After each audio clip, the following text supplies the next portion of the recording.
morning. I'm Mikayla Hamilton, and it's my privilege to represent Christopher Schurr.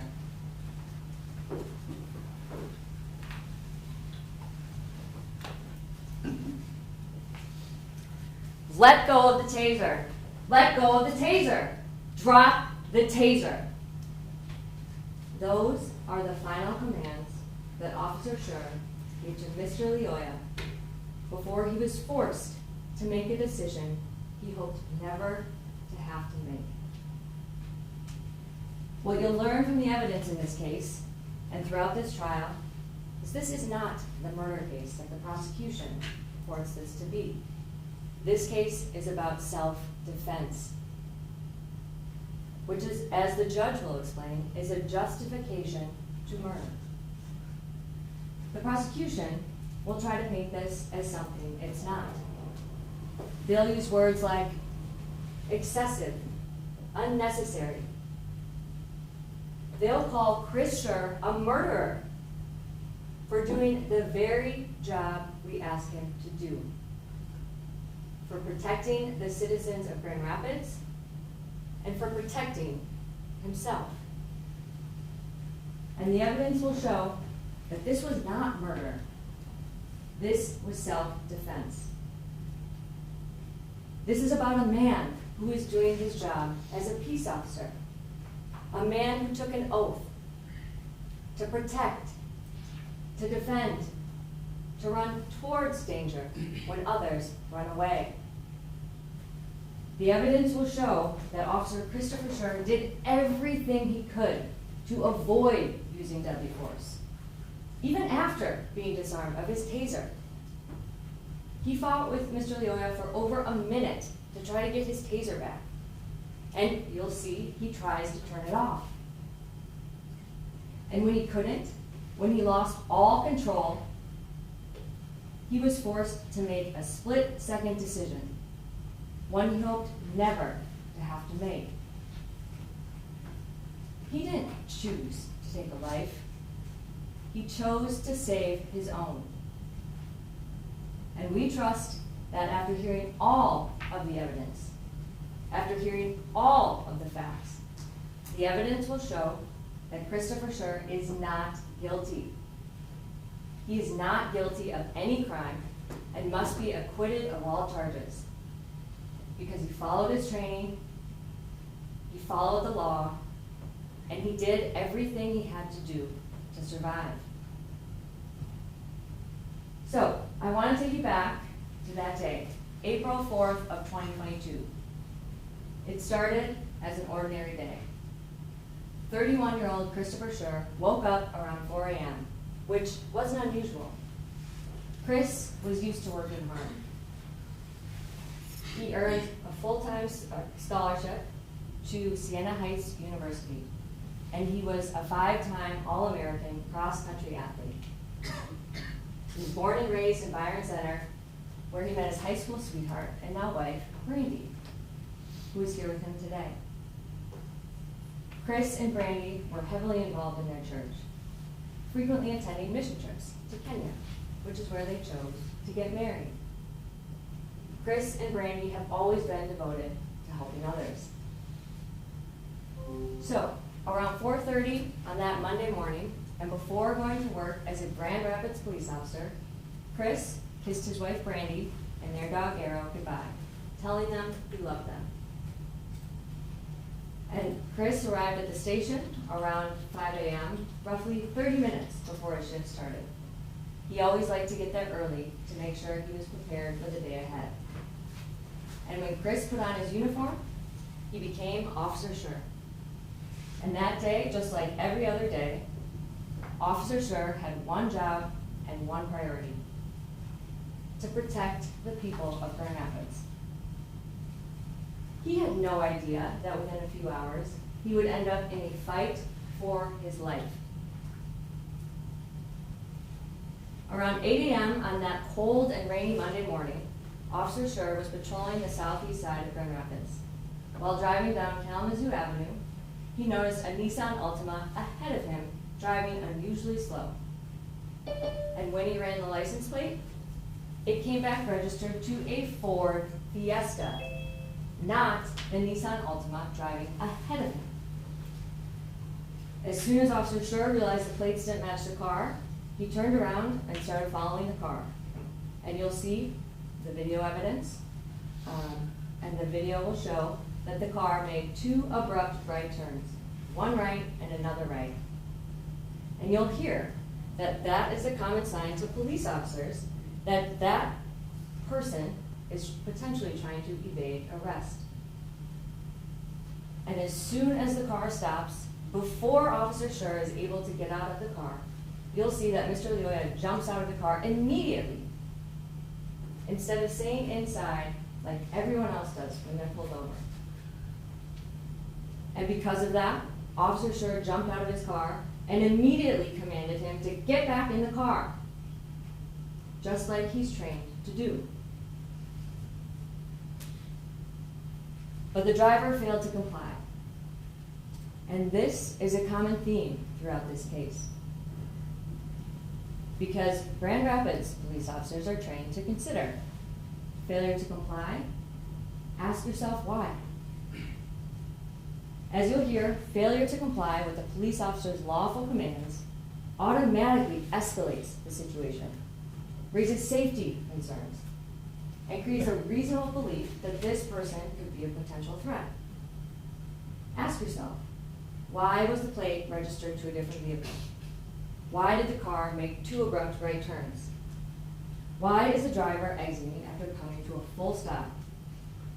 When Mr. Lyoya jumped out of the car, it signaled to Officer Schurr that this could become dangerous very quickly. But despite this, you'll see that Officer Schurr stays calm. He gives the driver the benefit of the doubt and continues with routine stop protocol, asking Mr. Lyoya for his license. But instead of cooperating, you'll see Mr. Lyoya evaded questions and demanded to know what he did wrong. Officer Schurr confirmed that Mr. Lyoya spoke English and calmly explained that the plates didn't match the car. Finally, after the 7th request for a driver's license, you'll see the driver pats his pockets. And then he says he has a license in the car. And he asks the passenger of the vehicle to get it. And you'll see that the passenger could produce a license. And then Mr. Lyoya abruptly shuts the door and starts walking away from Officer Schurr. Again, failure to comply. Ask yourself why.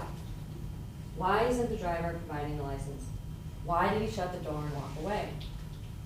And you'll hear that officers are trained that when someone tries to distance themselves from a car, it could mean that there's contraband, weapons, or other items inside the car that they don't want the officer to see. All signals raise concerns from the start of the traffic stop. But once Mr. Lyoya failed to produce a license, Officer Schurr attempted to place him under arrest. He ordered Mr. Lyoya to put his hands behind his head so he could arrest him. But Mr. Lyoya continued to ignore his commands. And you will hear that Officer Schurr gave over 29 lawful commands. 29. Ladies and gentlemen, that's 29 chances that Mr. Lyoya had to change his outcome safely.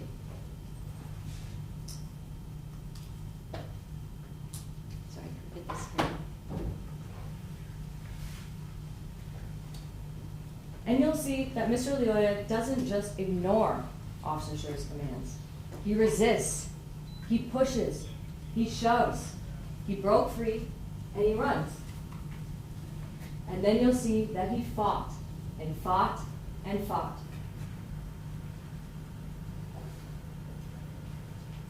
Mr. Lyoya continued to escalate the situation by failing to comply with Officer Schurr's lawful commands. He created a danger not only to Officer Schurr, but to the citizens of Grand Rapids. And like you heard, he was running towards 2 strangers' houses. He didn't know them. He was running towards their houses after he had just resisted arrest, after he had pushed an officer, after he had shoved an officer. Officer Schurr didn't know what he was going to do or who he could harm if he let him go. As Mr. Lyoya called for backup, as Mr. Lyoya ran away, Officer Schurr called for backup.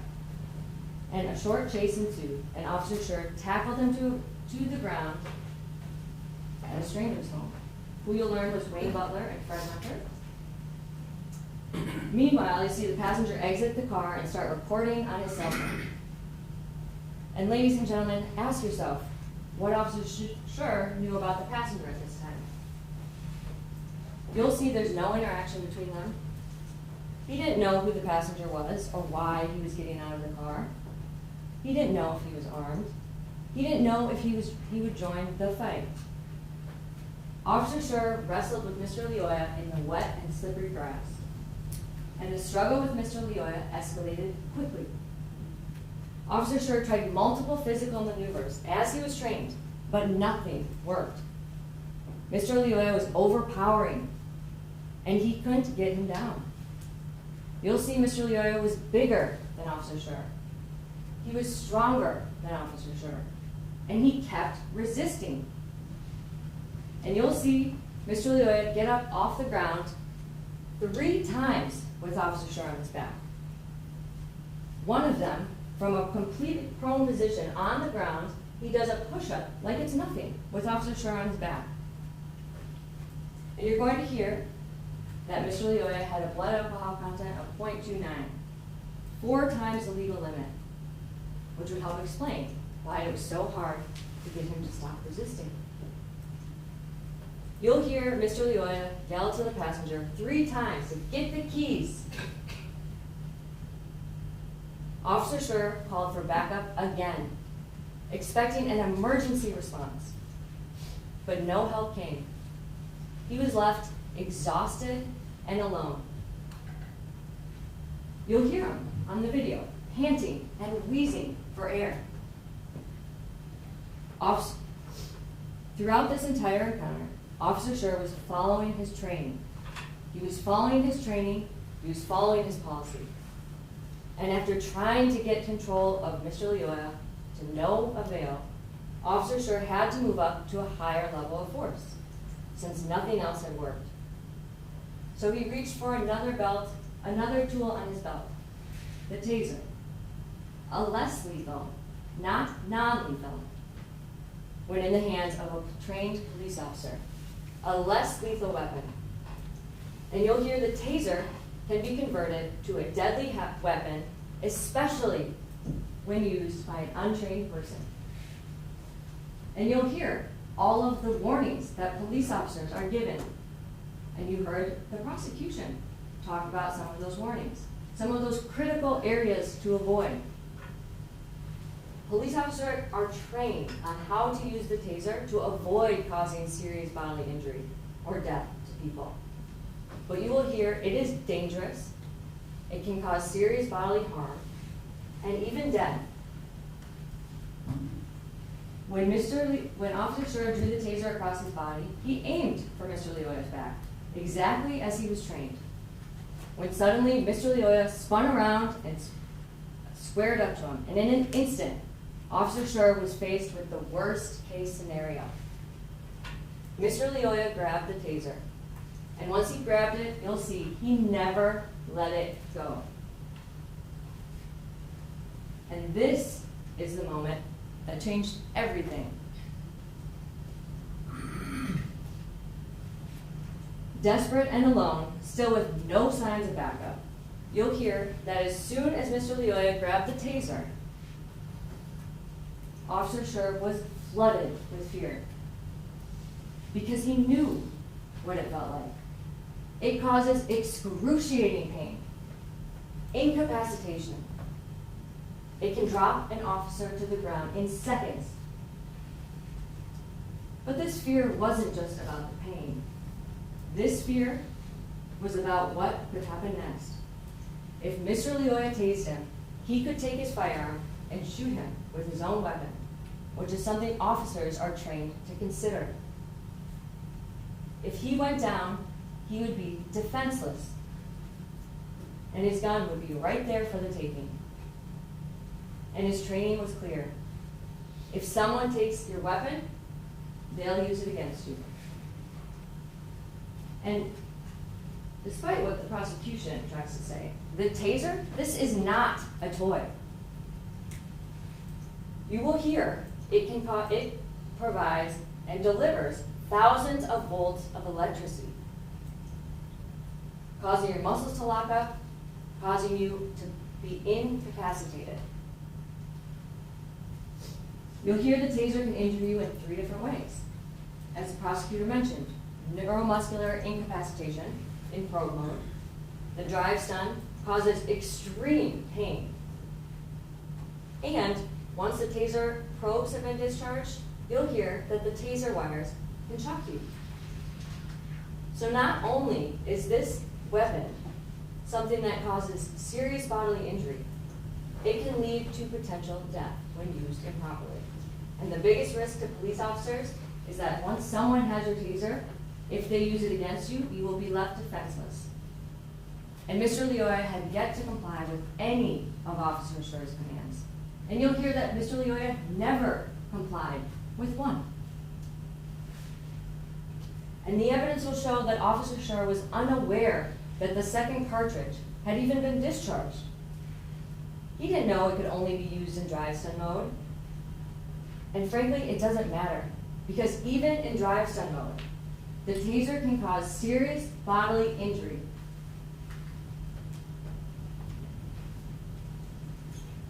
The prosecution will try to downplay this. They'll try to say it's not that harmful. You It's have to not object that. that she's arguing now, Your Honor, right? You know, this is not for her to argue against my case, it's to present her case. I would sustain that you're being a bit argumentative. Ms. Hamilton, tone it down a little bit. Thanks. Throughout this trial, the evidence will show that the taser is a dangerous weapon that can cause serious bodily injury or death, period. The law doesn't ask an officer to wait until they're injured, incapacitated, or shot to act. And you'll hear from our experts and other police officers that officers are trained that action beats reaction. You will hear how quickly officers are trained, someone can turn on them and injure them with a weapon. It's faster than they can respond. And throughout this trial, the only question for you to answer is whether or not Officer Schurr's fear was reasonable. And the prosecution cannot meet its burden that it was unreasonable for Officer Schurr to be afraid of Mr. Lyoya after he disarmed him of his taser, gaining full control of it, trying to fight to get it back for over a minute, regardless of the mode. The moment that Mr. Lyoya grabbed the taser changed everything. With Officer Schurr's heart pounding, his only thought was clear.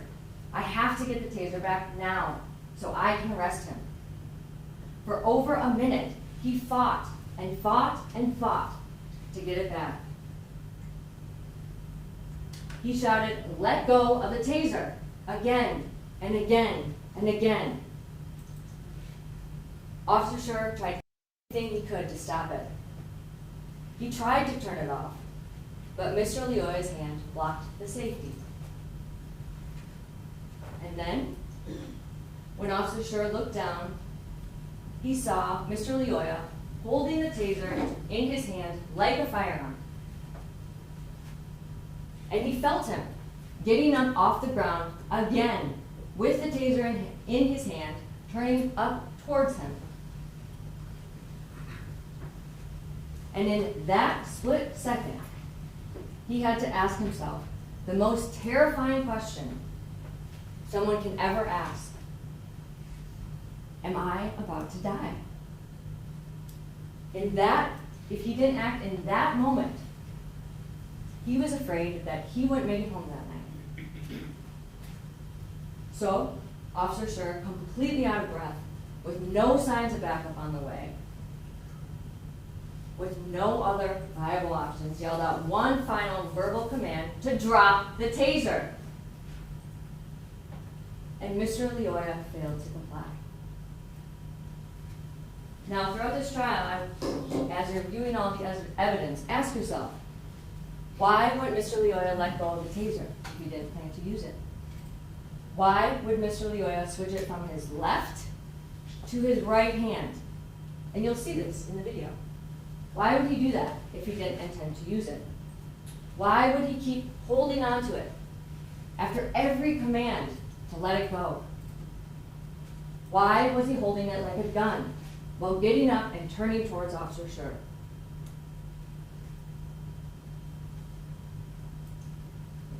The only question for you to decide is whether Officer Schurr's belief of danger in that moment was reasonable. And you'll hear from our experts, absolutely. It was reasonable. Throughout this trial, you'll hear from several experts. You'll hear about Officer Schurr's training as a Grand Rapids police officer. You'll hear how an exhausted officer would be after fighting for over 2.5 minutes. You'll hear why it would be reasonable for Officer Schurr not to hear the second cartridge go off when you're in the middle of a hand-to-hand fight with someone for over 2.5 minutes. What you hear is an eternity when you are fighting for your life. And you'll hear from several of our experts why Officer Schurr was justified in using deadly force. And you'll also hear from the people's experts, including from the taser manufacturer itself. And they'll attest that the taser can cause serious bodily injury or death when used improperly, especially by an untrained and unlicensed person. You'll also hear from the people's police practices experts, a professor, a law professor from South Carolina, who was a police officer 20 years ago. You'll also hear from their expert from New Mexico, a police officer from New Mexico. So when you hear from these experts, ask yourself, what are they about? Check, Your Honor, she's arguing again in terms of commenting on our experts. That's not what she's proving, is what. So I'll sustain that as well. When you hear from all of the experts, consider what they're relying on. And at the end of the trial, the judge will instruct you on what the law is and what you must consider based on what Officer Schurr knew and how Officer Schurr was trained. And the law says that a police officer is allowed to use deadly force if he honestly and reasonably believes that he is in danger of serious bodily injury or death. And when you're answering that question, you must consider this from the perspective of an ordinary and prudent person with the knowledge and in the situation of the arresting officer. So when you're considering all of the evidence, when you're hearing from all of the experts about police practices and the use of force, remember this. This is what you'll have to consider. What Officer Schurr knew, what he was trained.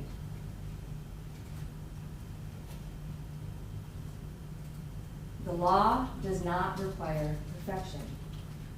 It doesn't ask for hindsight. And when you're considering your verdict, you cannot sit here as a Monday morning quarterback from the safety of the jury box with unlimited time and hindsight. You're not here to judge what Officer Schurr should have or could have done.